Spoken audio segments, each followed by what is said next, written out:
এ শালার কোনো ভবিষ্যৎ চিন্তা নেই বুঝলি, বুড়ি মা একা, শালাকে জানে খতম করে দিলে যে কি হবে।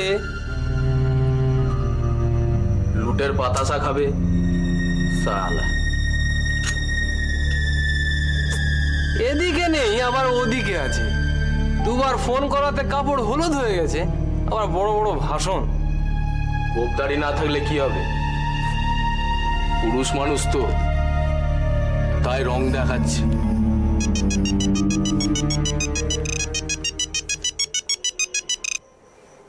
হ্যাঁ অমরদা বলো।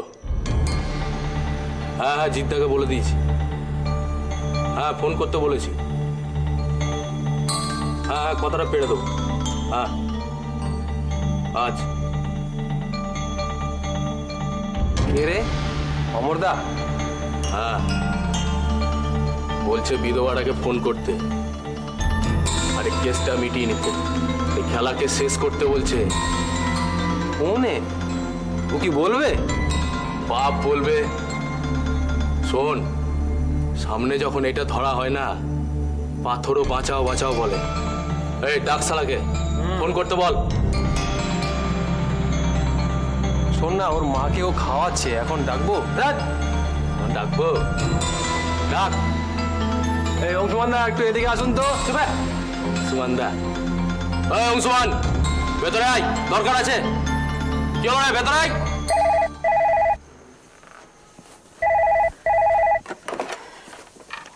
হ্যালো, সীমা দেবী আছেন? হ্যাঁ বলছি। হ্যাঁ আমি অংশুমান। ও হ্যাঁ অংশুমান বাবু, আমি তো আপনার অফিসে গিয়েছিলাম, আপনি ছিলেন না।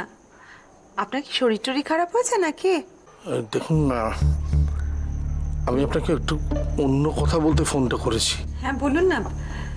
আচ্ছা, অংশুমানের বিষয়ে কোনো খবর পেলেন নতুন কিছু? দেখুন না, আপনাকে খুব দুঃখের সঙ্গে জানাচ্ছি যে আপনার স্বামীর কেস নিয়ে আমি আপনাকে কোনো রকম হেল্প করতে পারবো না। এ আপনি কি বলছেন অংশুমান বাবু? আমি সরি সীমা দেবী, আমি আর আপনাকে কোনোভাবেই, দেখুন সীমা দেবী, আমি খুব সাদামাটা মানুষ, আমার অসুস্থ বৃদ্ধা মা, আমি নতুন করে আর কোনো বিপদ ডেকে আনতে চাইছি না। বিপদ? কিসের বিপদ? যতটা আমি বলতে পারলাম আপনাকে ততটাই আপনাকে বলছি, কিন্তু তার বেশি আমি বলতে পারবো না। কারণ শুনুন সীমা দেবী, আমার একটা সাজেশন শুনুন, আপনিও প্লিজ এই নিয়ে আর বেশি জলঘোলা করবেন না। আমি জল ঘোলা করছি? আমার যা বলার আমি বললাম, প্লিজ এই নিয়ে আর এগোবেন না, আর নিজের বিপদও ডেকে আনবেন না। আমি যেমন আছি তেমনই আমাকে থাকতে দিন, আমাকে আর কোনো ফোন করবেন না, আমার অফিসে আসবেন না, আপনি আমাকে আমার মতো করে থাকতে দিন প্লিজ। অংশুমান বাবু আপনি শুনুন আমার।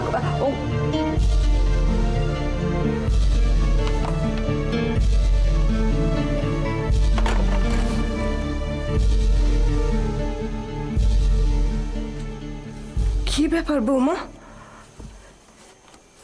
এত রাতে কার ফোন? কি চাই সে? বৌমা? নিষ্কৃতি, নিষ্কৃতি চায় মা। মানে? কাপুরুষের মতো পালিয়ে যেতে চায়, তাই পালিয়ে যাওয়ার আগে ফোন করে সৌজন্য দেখাচ্ছিল। নিষ্কৃতি, কাপুরুষ, এসব তুমি কি বলছো বৌমা? আমি তো কিচ্ছু বুঝতে পারছি না। আসল কথাটা একটু বলো না আমাকে বুঝিয়ে। যদি কেঁচো খুঁড়তে সাপ বেরিয়ে যায়? অংশুমান বাবু ফোন করে ওনার সিদ্ধান্তটা আমাকে জানিয়ে দিলেন। কি সিদ্ধান্ত?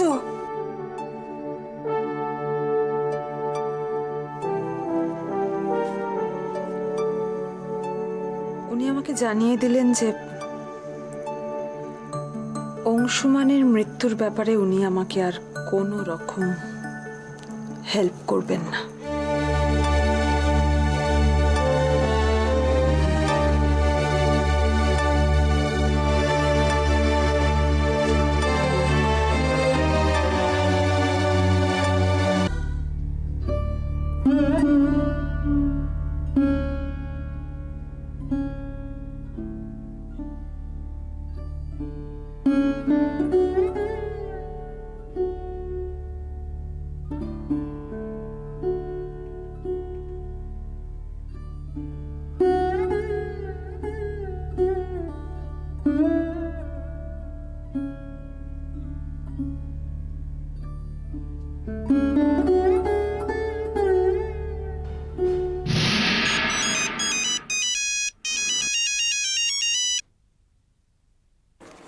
হ্যালো, এই যে ম্যাডাম, আমি সে বলছি।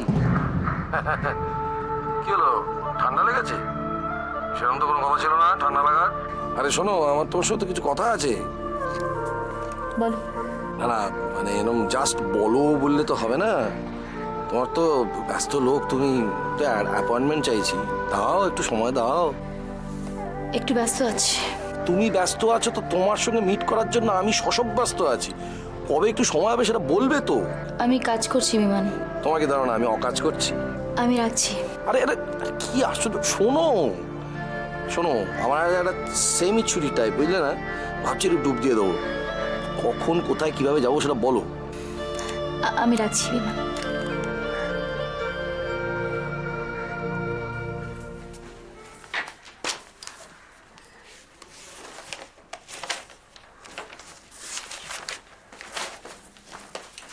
কিরকম হচ্ছে এটা? কিরকম হচ্ছে? কি হচ্ছে? এই রে, এখন কাজকর্ম ছেড়ে দিয়ে তুমি এসব কি করছো? নায়ক নায়কে তার গসিপ।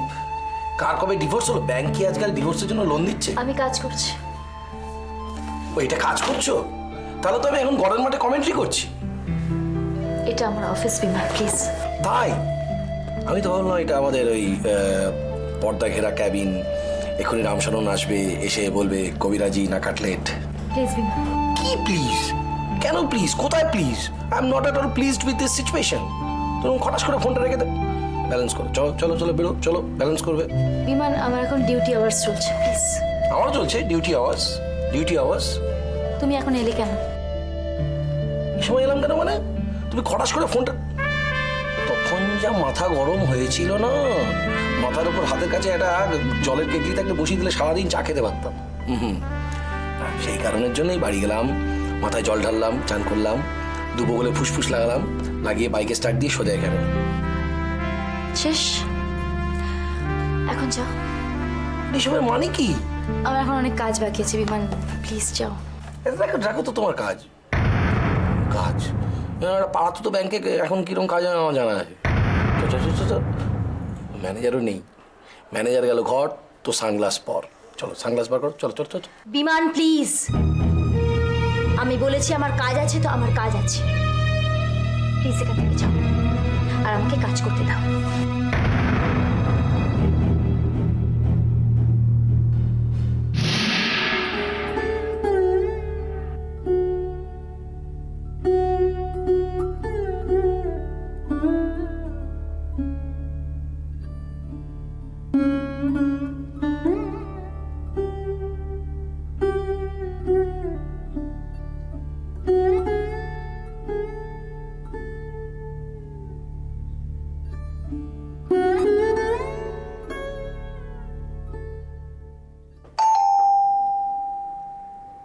বিমলা, দেখ তো কে এসছে। বিমলা, যাচ্ছি যাচ্ছি। নমস্কার ডাক্তার বাবু, অদমের নাম সোমেশ্বর দত্ত। আপনি? বাহ, বেশ সাজানো গোছানো বাড়ি, টিপটপ একদম। আপনি বসুন। হ্যাঁ বলুন। বলবেন তো আপনি ডক্টর আদিত্য ব্যানার্জি? দেখুন না, আপনাকে তো ঠিক আমি চিনতে পারলাম না। আপনার যা বলার আছে তাড়াতাড়ি বলুন। 10টার সময় আমার একটা অপারেশন আছে। আরে তারা তো আমারও আছে। আচ্ছা কি ব্যাপার বলুন তো? আর গত 4 মাস ধরে তাগাদা করে যাচ্ছি, পাওনার একটা পয়সাও পেলাম না। আমি আপনার হসপিটালের সাপ্লায়ার, এই ইট বালি সিমেন্ট সব আমার থেকে নেওয়া। আমি জানি, আসলে এই হাসপাতালটা তৈরি করতে যিনি টাকা ঢালছিলেন তিনি আর টাকা দিচ্ছেন না। তার হঠাৎই একটা ফান্ড ক্রাঞ্চ হয়েছে, তাই সমস্ত টাকাটা আটকে গেছে। হাসপাতালের গায়ে শ্যাওলা পড়ে গেল, এখনো আপনি আমায় অপেক্ষা করতে বলছেন? আচ্ছা কে টাকা ঢালছে না ঢালছে আমার জেনে কি দরকার বলুন তো? আপনি আমার টাকা বুঝিয়ে দিন ব্যাস। আমি? হ্যাঁ, আরে আপনি তো হাসপাতালের মালিক কাগজে কলম। আপনি তো এমডি ডক্টর আদিত্য ব্যানার্জি। কিন্তু অত টাকা একসঙ্গে? ডাক্তারের আবার টাকার অভাব? ডানাতে বাঁতে ইনকাম। সেই কালো টাকা থেকে কিছু ছাড়ুন, এই গরিব মানুষটা খেয়ে বাঁচুক। দেখুন, আমার পক্ষে 1-1.5 লাখ টাকা বের করা অসম্ভব। আপনি বোধহয় জানেন না ডাক্তার, আমার মতো চামার লোক এই দুনিয়ায় খুব কম আছে। মান সম্মান নিয়ে পাড়ায় আছেন থাকুন, হামলা যদি না চান তো আমার টাকাটা মিটিয়ে দেন। আমি ব্যবসাদার, ব্যবসা করতে এসেছি, দান চত্বর তো খুলিনি। আপনি কি আমায় থ্রেট করছেন? এ তো মহা ঝামেলা। আরে নিজের পাওনা টাকা তো চাইতে এসেছি, চাঁদা চাইতে তো আসিনি। আমি তো আপনাকে কথা দিচ্ছি যে আপনার টাকা ঠিক সময় ফেরত দিয়ে দেবো। কথা? ও কথা দিয়ে কি হবে? ও কথায় চিড়ে ভেজে না। রোগরা চাই রোগরা, অন্তত 80,000 ফেলুন। এইভাবে আপনি জোর করছেন কেন? আমি তো আপনাকে বলছি।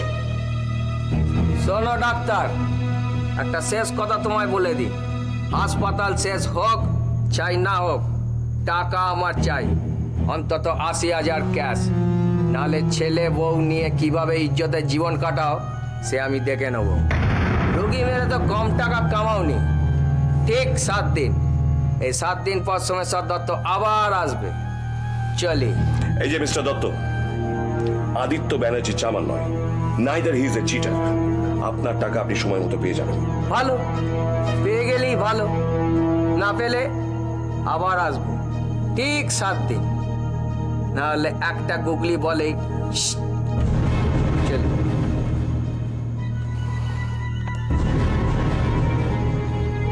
ডিসকাস্টিং।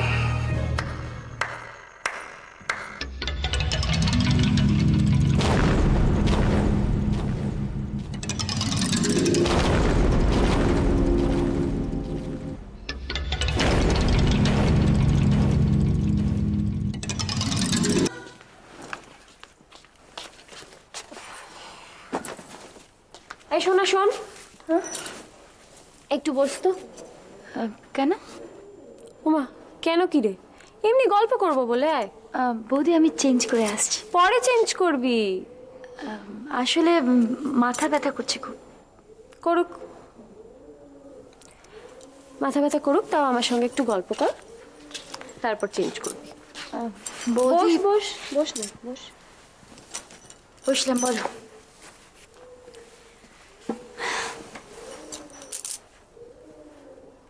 কি হয়েছে তোর? কি হবে? কিছু হয়নি। কিছু হয়নি? আমি দেখতে পাচ্ছি কিছু একটা হয়েছে, আমাকে বল কি হয়েছে। কিছু হয়নি, তুমি বসে আমি এই, তুই আমাকে কি ভাবিস? তোর ব্যাংকের ক্লায়েন্ট? হাসি হাসি মুখ করে যা বোঝাবি আমি বুঝে যাব। কি হয়েছে কি? সারাক্ষণ যদি আমি হাসতে থাকি তাহলে আমার মুখ ব্যথা করবে। ওকে, কথা ঘোরাতে হবে না শোনা, কথা ঘোরাস না। শোন, তুই তুই বিমানকে অ্যাভয়েড করছিস কেন? চুপ করে থাকিস না, বল কেন? তোমাকে কে বললো? বুড়ি পেশিবাদের মতো প্রশ্ন করিস না। আমি যেটা জিজ্ঞেস করছি সেটার উত্তর দে। আর তাছাড়া কেউ যদি বলেও থাকে সেটা ভুল তো বলেনি। বিমান ওই ফোনের কথায় কি বলেছে জানো? জানি, বলেছে ওর ওপর বিশ্বাস রাখতে, সব খুনই অপরাধ নয়। বৌদি, সব খুন অপরাধ নয়? মানে খুন অপরাধ নয়? তুমি বলো। হতেও পারে, আবার নাও হতে পারে, কিন্তু সেটা তো কথা বলে বিচার করতে হবে তোকে। দূরে দূরে থাকলে তো কোনো সমস্যার সমাধান হবে না। আমি কিছু বুঝতে পারছি না বৌদি, আমি কি করব? আমি মাতাজিকে তোর কথা বলবো, কদিনের মধ্যেই যাবো ওনার কাছে। কিন্তু তুই এভাবে চুপচাপ থাকলে তো কিচ্ছু সলভ হবে না, না? তোকে বিমানের সাথে কথা বলতে হবে। তুই না পারিস আমি কথা বলবো।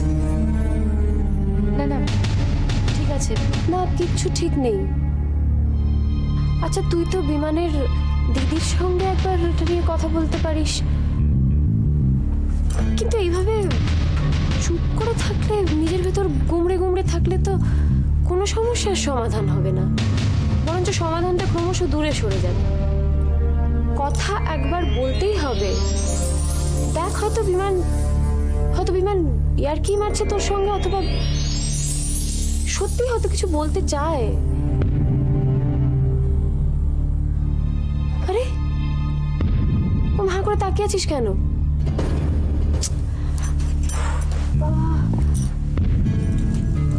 এরকম করলে চলে বলতো? তোকে আমি যে কথাগুলো বললাম সেগুলো নিয়ে সিরিয়াসলি ভাব। এগুলো কিন্তু আমার কথা নয়, এগুলো মাতাজি বলেছেন, বুঝতে পারলি? মা, ও মা, আরে যাই নে, এই অঙ্কটাই এখনো সলভ করা হলো না, এখন গিয়ে মেয়ের স্কুলের অঙ্ক করাতে হবে। কিরে আসছি আমি না।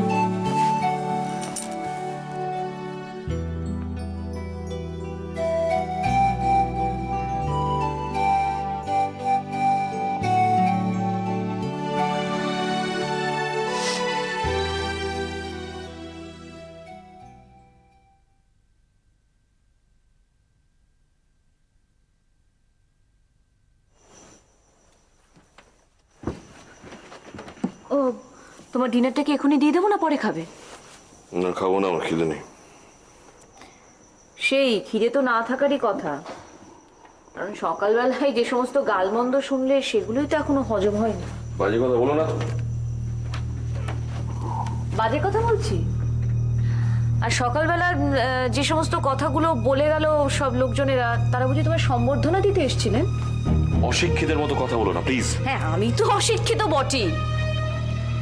বাড়ি বয়ে এসে লোকজনরা তোমাকে চিটার বলছে, আঙুল তুলে হুমকি দিয়ে যাচ্ছে। কি কালচার, ভাবা যায় না। শোনো, নার্সিং হোমের কোনো পেমেন্টই আমি করিনি, আর কোনো অর্ডার আমি দিই, বুঝেছো? কোনো দায়িত্বই তোমার নেই, তাই না? অথচ তুমি ওই নার্সিং হোমের সর্বময় করতে হবে, তাই তো? শোনো না, সকাল থেকে আমাকে 3টে অপারেশন করতে হয়েছে, প্লিজ একটু চুপ করো প্লিজ। ও, অনেক পেশেন্ট, তাই না? ওই টিনার মতো, মানে পিতৃত্ব ঠিক করে দিতে হলো? নীনা, এই চিৎকার করো না তো। চিৎকার করছো কেন? ওই সকালবেলা অতগুলো লোকজন এসে তোমাকে যখন অপমান করে গেল, তখন তো তোমাকে চিৎকার করতে শুনিনি। তখন তুমি সাজিয়ে গুছিয়ে উত্তর দিচ্ছিলে। হ্যাঁ হ্যাঁ, এখন তো চিৎকার করারই কথা, কারণ এখন তো টিনার প্রসঙ্গ উঠলো, তাই না? তুমি কিন্তু সীমা ছাড়িয়ে যাচ্ছ। সীমা শব্দটার মানে জানো? জানো? তোমরা সবাই মিলে আমাকে পাগল করে দেবে। সবাই ওহো হো, হ্যাঁ টিনাও আছে নিশ্চয়ই। কি গো, আছে? কি গো, আছে? না, সকাল থেকে আমাকে 3টে মেজর অপারেশন করতে হয়েছে, আর সকাল থেকে যা শুরু হয়েছে।